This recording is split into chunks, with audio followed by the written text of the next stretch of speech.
a man entered the airport security zone carrying a bag with weapons. But the staff ignored it. After a phone call, one of the employees left work, claiming to be sick. The man managed to board the plane with his bag. The flight departed from Dubai to London. On board, a young woman found a bullet in the restroom. When she returned to her seat, she told another passenger about it. Seeing the bullet in her hand, the passenger told her not to say anything and promised to take care of it. Meanwhile, the man quietly went to the first-class cabin and met with his accomplice. The bullet had been accidentally left in the restroom by another member of the group. Although they managed to deceive the young woman temporarily, they couldn't hide the situation for long. They had originally planned to act in 3 hours, but now they had to start earlier. After leaving first class, the man put on a green hat, a signal for his accomplices on board. They were to act in 5 minutes. Another accomplice discreetly opened the luggage compartment, took out a toiletry bag from a suitcase and headed to the restroom.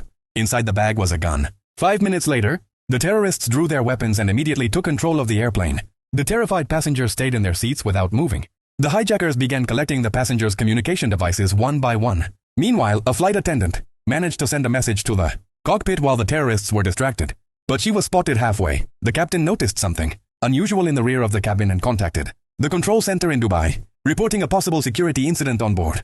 Reviewing the monitors, he saw a man with a gun and confirmed the threat. One of the terrorists brought the captain's wife to the cockpit door and demanded it be opened. The captain tried to press a switch, but the co-pilot stopped him. If the terrorists gained control of the cockpit, the consequences would be catastrophic. The captain had no choice.